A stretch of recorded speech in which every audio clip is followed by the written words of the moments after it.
Alright, so we are being asked to find the missing side length.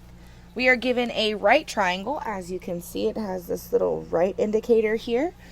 And it gives us two of the sides, 4 and 10, and then the one directly across from the right angle is unknown. And we need to find the length of that side. In order to do that, we are going to use Pythagorean Theorem, which is a squared plus b squared equals c squared. So the first thing we need to do is go ahead and identify all of the sides that match with the corresponding variable. So C is the most important one, and I've color-coded that one green. And notice that C is the hypotenuse. The hypotenuse for a right triangle is always directly across from the right angle. It is always going to be the longest side. So we are going to use this one as C. Again, this is the one that is unknown, so that's the one we're going to be searching for. Now that we've identified C, we can go ahead and find A and B. It honestly doesn't matter which one it is. I typically put A as the shortest side. So I'm going to make this one for A. And I'm going to make 10 B. So I'm going to go ahead and fill in my formula with the two values that I found for A and B. And we're going to work through on solving for C.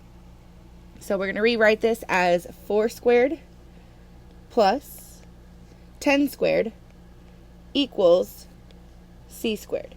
So again, c squared is the one we are looking for. We're going to go ahead and start solving through. So we're going to do 4 squared. That is the same as 4 times 4, which is 16.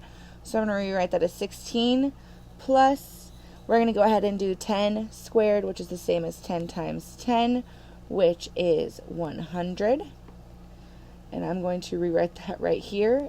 And then is equal to c squared. Again, we haven't done anything with that c squared side. Now we're going to combine those two terms. We're going to add them together just like it tells us to. So 16 plus 100 gives us 116 is equal to c squared.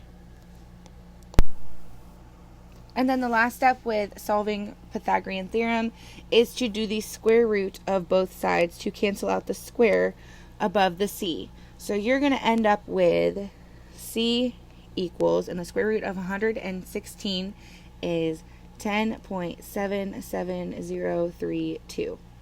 Now I wrote it out that long way so we can see how to round. You are going to be asked to round on this problem. And in order to make sure you get the correct answer, you need to make sure you're doing it properly. So in this example, you're being asked to round to the nearest tenth or one number after the decimal point. So if we're looking at this example, the tenth is actually going to be that 0.7. So we need to look behind it at the hundredths place to see if we need to round our tenth up or leave it the same. Since 7 is greater than 5, we're going to round this one up. So our technical answer that we would enter in on our Google form would be C equals 10.8. Leave it as 10.8 when you're entering it into the Google form. Don't put any measurement forms at all if there is any. You can put C equals, but it's just easier to put in just the number and you're guaranteed to get it right.